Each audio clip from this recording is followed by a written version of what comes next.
Queremos analizar los datos del IPC con el economista Eduardo Bolinches. Buenas tardes, bienvenido. Hola, muy buenas tardes, ¿cómo estamos?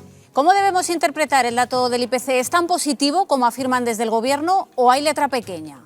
Bueno, hay mucho hay mucho para no sacar pecho. O sea, tú puedes sacar pecho cuando tienes una inflación en la eurozona del 9,20, 9,2 y tú la tienes del 5,8, que prácticamente estaba así también en el mes de diciembre.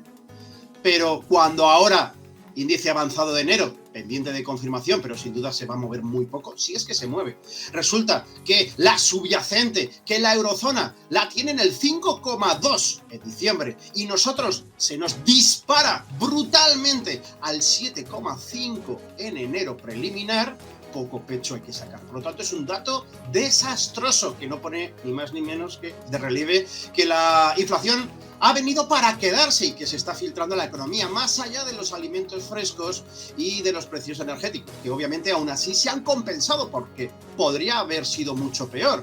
Quitas el IVA de los alimentos básicos y no quitas, por ejemplo, o quitas también la ayuda, ¿no? Se ha compensado de la gasolina, quiero decir. Claro. Por eso se ha compensado, pero es un desastre preocupante con unos alimentos que realmente han subido, los alimentos, todos en general, un 15,7%. Señor Bolinches, hablamos de la inflación subyacente que se ha disparado hasta el 7,5%, pero para muchos espectadores que, como yo, no somos expertos en economía, ¿por qué y qué significa?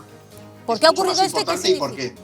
Sí. Bueno, vamos a ver, la inflación subyacente es muchísimo más importante que la inflación general. ¿Por qué? Porque recalca si la inflación, como decía anteriormente, se está filtrando la economía. ¿Por qué? Porque quitas de su cálculo elementos tan volátiles como, por ejemplo, los precios de la energía, gasolinas, gasóleos, petróleos en general, y también los alimentos frescos. Sí que los tienes en cuenta, pero no los elaborados, son eliminados, que también, debido a ese proceso de elaboración, encarece y añade volatilidad a la inflación. Por lo tanto, la inflación subyacente es la manera correcta de ver cuán profundo y cuán daño se está haciendo a la economía. Porque primero es cierto que te entra por lo más sensible, y así ha sido el caso, energía, luz, carnes, pescados, alimentos, hortalizas, verduras en general, pero luego, en la medida que todo, a modo de un engranaje, se traslada, el consumidor, el agricultor sube precios,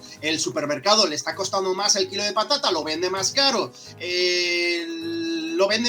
y entonces le bajan las ventas al consumidor porque compra menos. Es decir, al final trasladas a incremento de salarios, ¿no? Los empleados piden más, los sindicatos están ahí todos arañando ese 8,5, pensionistas, etcétera, etcétera. Por lo tanto, es una pescadilla que se muerde la cola, ese famoso círculo vicioso del incremento de inflación, espiral inflacionaria que se llama, de la que es muy difícil salir y que obviamente inmediatamente se contagia a la inflación subyacente. Y como bien habéis dicho, 7,5, nuevo récord desde hace un porrón de años, más de 30. Histórico, es verdad. Desde los sindicatos, no sé si ha podido escuchar, las hemos puesto hace un momento, declaraciones de Pepe Álvarez, de UGT, ha hablado ante estos datos de la necesidad de subir los salarios. ¿A qué se refiere y qué le parece? Bueno, se trata de no perder nivel adquisitivo cuando yo siempre digo que la mejor inflación es la que está en la puerta del supermercado. ¿Por qué? Pues porque es de la que no te puedes escapar. Necesitas comer. Si tienes vehículo necesitas pagar la gasolina, obviamente, pero tampoco te puedes escapar de la luz, del gas, del agua. Realmente verdaderamente es la inflación que hay que medir y solo la partida de alimentación se nos ha ido a un 15,7% interanual, por lo tanto es brutal, ¿no? Entonces, claro, si a ti no te suben tu sueldo en la misma proporción, tú pierdes poder adquisitivo, es decir, tú con el mismo sueldo o con una pequeña subida de salario no eres capaz de volver a comprar lo mismo. Todo el mundo que esté escuchándonos sabe cuánto le costaba hacer la compra de un fin de semana para toda la semana entrante.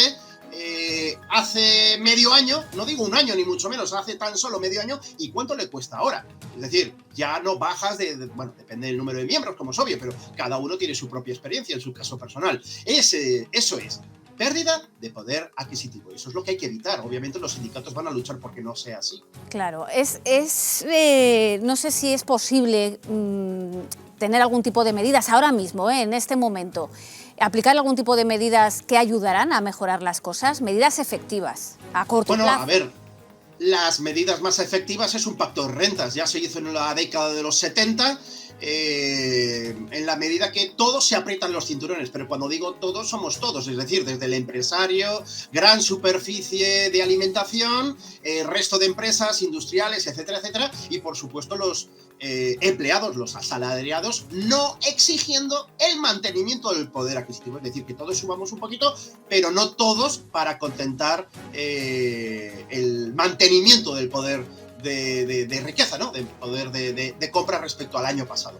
Y luego también una cosa muy importante, y este es el problema: si no se hace esto, volvemos otra vez a lo que decía anteriormente, esa espiral inflacionaria donde yo te pido más, se me incrementa a mí como empresario los sueldos y salarios y no tengo más remedio que subir el precio final de mi producto, con lo cual vuelves otra vez a darle la vuelta a la pescadilla. Por lo tanto, espiral inflacionaria. Es muy difícil salir de una situación como esta si no es con una recesión importante. Sí, estamos ante un escenario devastador, desde luego, y es difícil ver la luz al final del túnel.